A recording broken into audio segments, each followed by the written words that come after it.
Hi friends, आज हम लोग 10th क्लास का इकोनॉमिक्स का फर्स्ट इकाई अर्थव्यवस्था एवं इसके विकास का इतिहास के बारे में अध्ययन करेंगे। सबसे पहले हम लोग यह देखेंगे कि अर्थव्यवस्था कहते किसे हैं। संक्षिप्त शब्दों में कहा जाए तो जिसके अंतर्गत आर्थिक क्रिया होती है।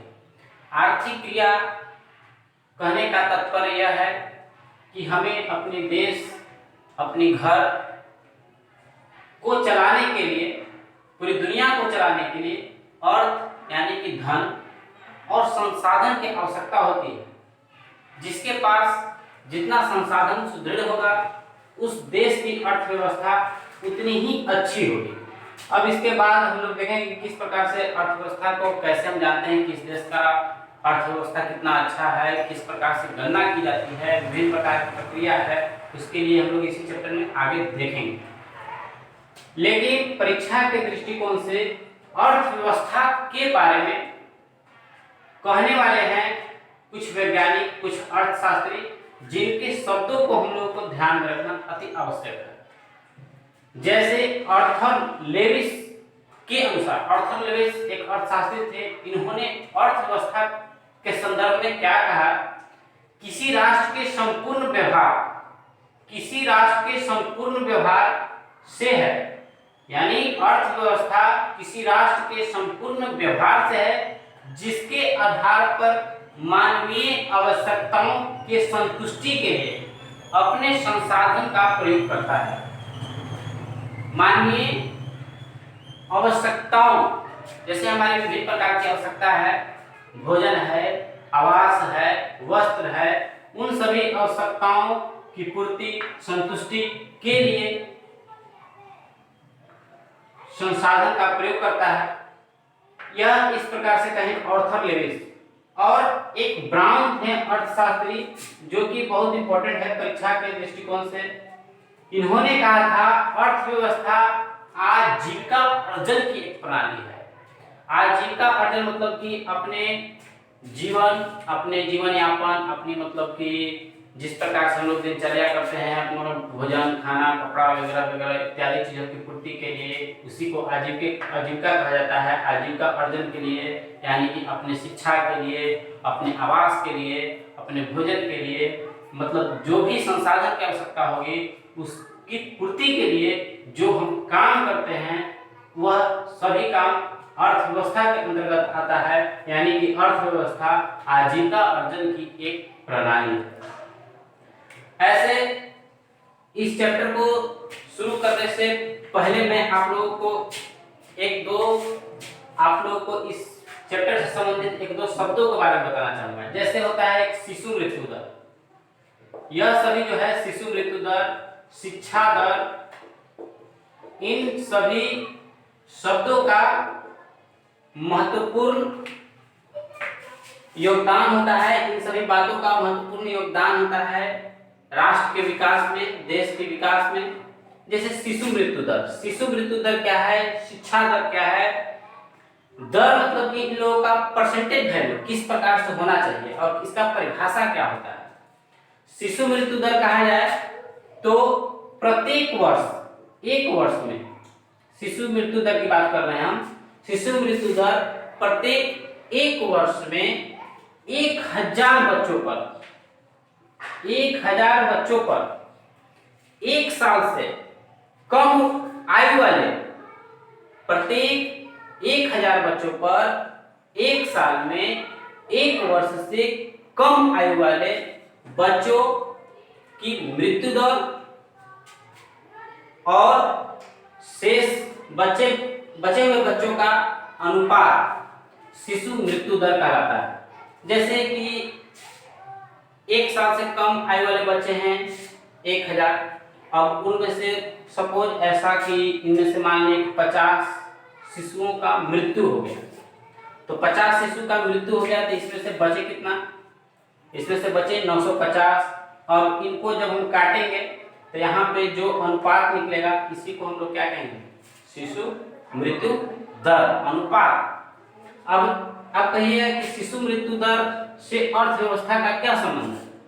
शिशु मृत्यु दर, जिस देश का आर्थिक स्थिति खराब रहेगा वह अपनी मतलब कि जननी को, शिशु की रक्षा के लिए वो अपना मतलब उस तरह से अपना हेल्थ केयर डिपार्टमेंट को उतना डेवलप नहीं कर पाता है, जो कि जिसके कारण इन सभी प्रॉब्लम का सामना करना पड़ता है। यानी कि जिस देश का शिशु मृत्यु दर अधिक हो, इससे हम यह अनुमान लगा सकते हैं कि उस देश की अर्थव्यवस्था, उस देश की हेल्थ कंडीशन ठीक नहीं है। उसी प्रकार से होता है शिक्षा दर, जिस देश का शिक्षा दर मतलब इसी प्रकार से कई आंकड़े हैं, कई शब्दों हैं, कई प्रक्रिया है जिसके द्वारा उस देश की अर्थव्यवस्था का विकास को जाना जाता है, आंका जाता है। जैसे शिक्षा दर, तो शिक्षा दर मतलब कि इसके लिए है कि 7 वर्ष से अधिक उम्र वाले, 7 वर्ष से अधिक या 7 वर्ष के उम्र वाले व्यक्तियों के अनुसार शिक्षा दर की गणना की जाती है। ऐसा थोड़ा सा आउट ऑफ सिलेबस था, लेकिन समझना होता है। इसी में एक शब्द और आपको आएगा बार बार, विकास। विकास क्या है? देश की प्रगति ही विकास कहलाता है।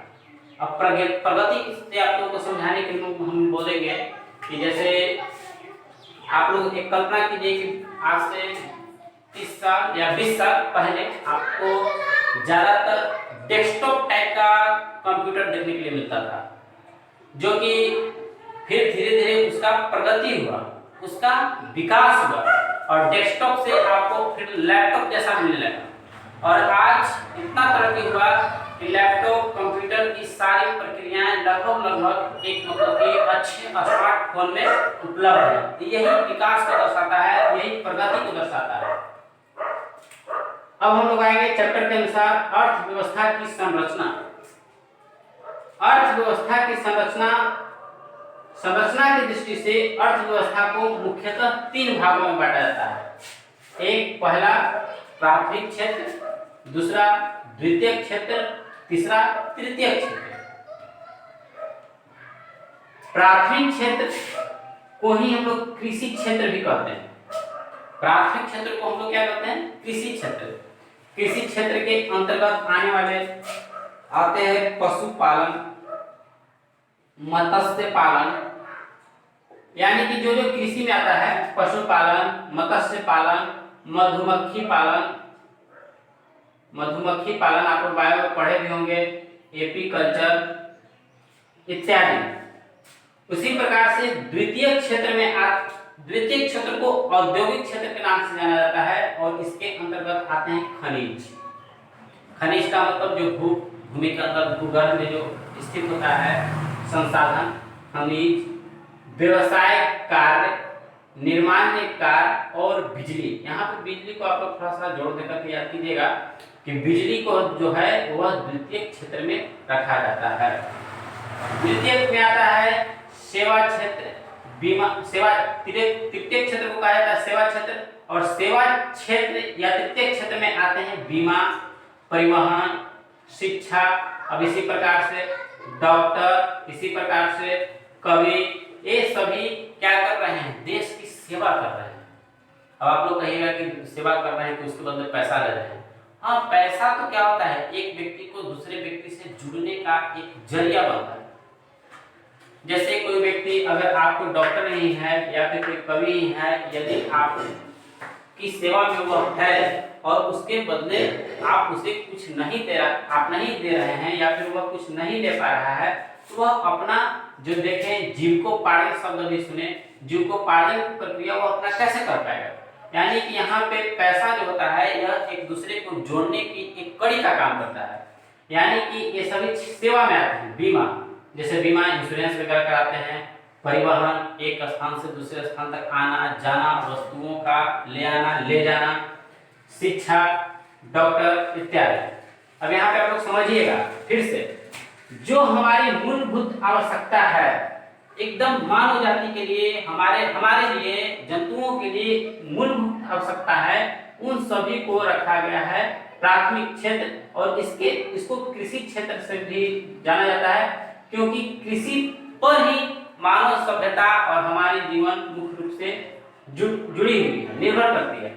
जैसे पशुपालन इत्यादि फिर से देख लिए। फिर इसके बाद हमारी मूलभूत आवश्यकता कृषि है, कृषि पर हम लोग डिपेंड करते हैं। प्राथमिक क्षेत्र में हमारी मूलभूत आवश्यकताओं को एक प्रकार से पहले तो रखा जाता है। फिर दूसरा खनिज, व्यवसाय, कार्यप्रणाली इत्यादि, बिजली। अब बताइए कि कृषि बिल्कुल ना हो, पशुपालन, मत्स्य पालन, ये सभी को आप लोग हटा देने के बाद कल्पना कीजिए हमारा जीवन संभव ही नहीं। अभी भी लॉकडाउन की स्थिति में भी आप लोग देख रहे होंगे कि आपको सरकार इन सभी कामों जैसे शिक्षा बंद कर दिया है, नहीं पढ़ाई लिखाई मतलब कि स्कूल कॉलेज सभी बंद हैं, लेकिन क्या है वह घर घर जाकर के अनाज चावल इत्यादि पहुंचा रहे हैं। ये सभी प्राथमिक क्षेत्र में, इसीलिए मतलब कि इस पर हमारा जीवन डिपेंड करता है। द्वितीय क्षेत्र जो होता है वह प्राथमिक क्षेत्र के बाद ही इसकी आवश्यकता आन पड़ती है। जैसे हमारे सुख सुविधा के लिए इत्यादि चीजों के लिए इसमें कुछ कुछ होता है, और इसके बाद सेवा क्षेत्र। इसके बाद हम लोग देखें कि विश्व में अपनाई जाने वाली अर्थव्यवस्था। अब अर्थव्यवस्था को कई प्रकार से बांटा गया है, लेकिन उसमें से मुख्य रूप से 3 प्रकार से अर्थव्यवस्था को बांटा गया है कि पूंजीवादी अर्थव्यवस्था, समाजवादी अर्थव्यवस्था, मिश्रित अर्थव्यवस्था। अर्थव्यवस्था को 3 भागों में बांटा गया है। विश्व जो है अर्थव्यवस्था को 3 भागों में बांट करके अपनाया है, पूंजीवादी, समाजवादी अर्थव्यवस्था और मिश्रित अर्थव्यवस्था। पूंजीवादी अर्थव्यवस्था कहें तो वैसी अर्थव्यवस्था जिसमें उत्पादन एवं साधन पर निजी व्यक्ति का, किसी एक व्यक्ति का, किसी खास व्यक्ति या किसी ट्रस्ट या किसी समुदाय जैसे का मतलब कि अधिकार होता है, वह मतलब कि पूंजीवादी अर्थव्यवस्था कहलाता है। यानी कह सकते हैं हर एक चीज प्राइवेट प्राइवेट प्राइवेट। समझने के लिए उत्पादन एवं संसाधन पर निजी व्यक्ति का अधिकार होता है, पूंजीवादी अर्थव्यवस्था कहलाता है। इसके अंतर्गत आने वाले देश हैं जो पूंजीवादी अर्थव्यवस्था वाले देश हैं, जो है America, Japan, Australia. America, Japan, Australia, ये जो देश हैं आपको याद रखना है परीक्षा के लिए, परीक्षा के दृष्टिकोण से बहुत इंपॉर्टेंट है। ये सभी अर्थव्यवस्था, इन सभी का अर्थव्यवस्था पूंजीवादी अर्थव्यवस्था वाले हैं। यानी कि यहाँ पे किसी भी प्रकार का कोई सरकारी, कुछ डिफेंस वगैरह छोड़ करके बाकी जितने भी क्षेत्र आते हैं वे सभी प्राइवेटाइजेशन किया हुआ रहता है।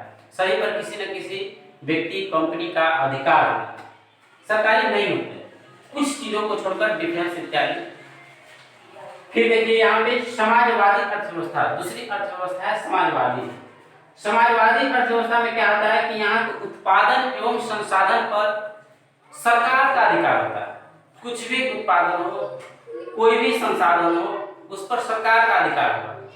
यानी कि वहां पे बसें, रेलगाड़ी, कार, घर, मकान जो भी होगा पूरा का पूरा सब समाजवाद, सभी पर सरकार का हक होगा। इसके उदाहरण है चीन। चीन समाजवादी अर्थव्यवस्था वाले देश है।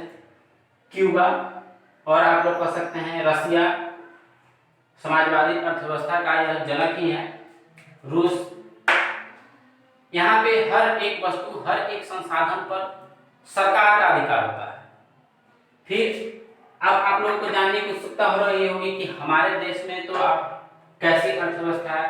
तो आप लोग देखे होंगे कि भारत में कुछ चीज प्राइवेट है तो कुछ सरकारी। यानी कि कुछ संसाधन पर, कुछ उत्पादन पर सरकार का अधिकार है, तो कुछ संसाधन, कुछ उत्पादन पर किसी निजी व्यक्ति का अधिकार है। अब इसको समझने के लिए आप लोग यहाँ पे कह सकते हैं कि कुछ यहाँ पे कॉलेजेस, स्कूल्स जो है वो सरकारी, तो कुछ प्राइवेट भी है। यहाँ पे देख रहे हैं कि यहाँ पे आपका पूंजीवादी अर्थव्यवस्था जैसा भी देखने को मिल रहा है, समाजवादी अर्थव्यवस्था जैसा देखने को मिल रहा है, तो यहाँ पे मिश्रित अर्थव्यवस्था वाला देश भारत। भारत के अलावा भी कई देश हैं, लेकिन मिश्रित अर्थव्यवस्था वाला सबसे यदि बड़ा कोई देश है तो वह भारत। इसी प्रकार से और उदाहरण दे दीजिए। यहाँ पे प्राइवेट बस भी चलता है जिस पर किसी व्यक्ति, किसी निजी व्यक्ति का अधिकार होता है। सरकारी बस भी चलता है जिस पर सरकार का अधिकार होता है, गवर्नमेंट का अधिकार होता है। अब रेलगाड़ी को देखिए, ट्रेनें चलती हैं, उन पर सरकार का अधिकार है। हवाई जहाज देखिए तो कुछ प्राइवेट भी है, कुछ सरकारी भी है। यानी कि यहाँ पे हर एक चीज में कुछ में सरकारी तो कुछ में प्राइवेट लेकिन डिफेंस वगैरह जो भी होता है वे सभी सरकार के अंतर्गत आते हैं, सरकारी ही होते हैं। ये मतलब मिश्रित अर्थव्यवस्था वाले देश का उदाहरण भारत। फिर से तीनों का उदाहरण हम लोग देखेंगे। उदाहरण जो होता है, एग्जांपल बहुत इंपॉर्टेंट होता है। पूंजीवादी अर्थव्यवस्था वाले देश अमेरिका, जापान, ऑस्ट्रेलिया, यानी कि यहाँ जो भी वस्तुएं हैं उन सभी पर किसी निजी व्यक्ति का अधिकार होता है। वहाँ उत्पादन एवं संसाधन पर किसी निजी व्यक्ति का अधिकार है। समाजवादी अर्थव्यवस्था में यहाँ की पूरी संसाधन उत्पादन पर सरकार का अधिकार होता है। इसके उदाहरण चीन, क्यूबा, रूस इत्यादि। मिश्रित अर्थव्यवस्था वाला देश भारत, यहाँ पे कुछ संसाधन कुछ उत्पादन पर सरकार का अधिकार है, तो कुछ संसाधन एवं कुछ उत्पादन पर निजी व्यक्ति का अधिकार है। जैसे मोबाइल का ही बात किए तो जियो, यह मुकेश अंबानी जी का है, उनका अधिकार है इस पे। अब उसके लिए सरकार को क्या करते हैं, कुछ टैक्स पे करते हैं। टैक्स नहीं पे करेंगे तो सरकार को बोलना मतलब कि फिर अर्थव्यवस्था से गड़बड़ हो जाएगी। आपका है लेकिन उसके बदले में आपको सरकार को कुछ टैक्स पे करना पड़ता है। जैसे आप क्या कर रहे हैं, आप बस ही चला रहे हैं, तो बस चला रहे हैं तो उसके बदले में आपको कर देना पड़ेगा सरकार को। आपकी जितनी आमदनी होगी, जितना फायदा होगा, उसके अनुसार आपको चुकाना होगा। चाहे आप किसी भी क्षेत्र में काम करें, अब उसी में कर में कुछ छूट दी जाती है प्राथमिक क्षेत्र वाले को, जैसे कृषि वाले को कर में छूट दी जाती है, वो सब भी अलग चीज है। अब देखेंगे अर्थव्यवस्था का विकास। अर्थव्यवस्था का विकास के दृष्टिकोण से अर्थव्यवस्था को दो भागों में बांटा जाता है, एक आर्थिक विकास, दूसरा मौद्रिक विकास। अब यहाँ पे हम लोग आर्थिक विकास क्या है इसको पहले देखेंगे। आर्थिक विकास आर्थिक रूप से परिवर्तन की एक प्रक्रिया है। आर्थिक विकास आर्थिक रूप से परिवर्तन की एक प्रक्रिया है जिससे अर्थव्यवस्था के ढांचे में परिवर्तन होता है। यानी कि अर्थव्यवस्था के ढांचे में परिवर्तन करने का मतलब कि विकास होता है। आर्थिक विकास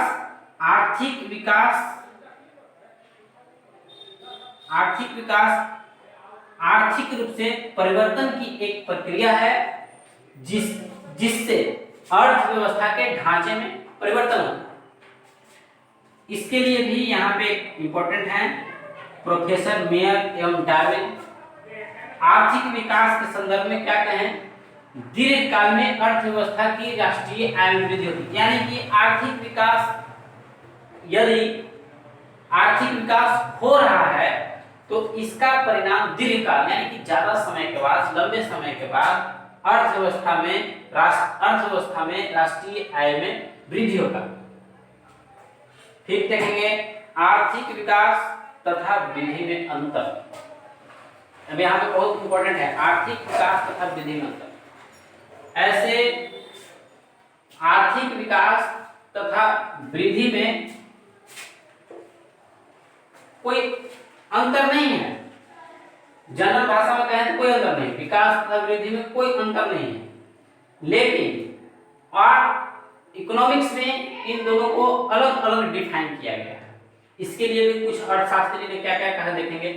ब्राइट, एक अर्थशास्त्री थे ब्राइट के अनुसार चमकते रहते थे इसलिए इनका नाम ब्राइट है। ब्राइट के अनुसार वृद्धि शब्द विकसित देशों के लिए, वृद्धि शब्द का उपयोग विकसित देशों के लिए किया जाता है तथा विकास शब्द का प्रयोग विकासशील देशों के लिए किया जाता है।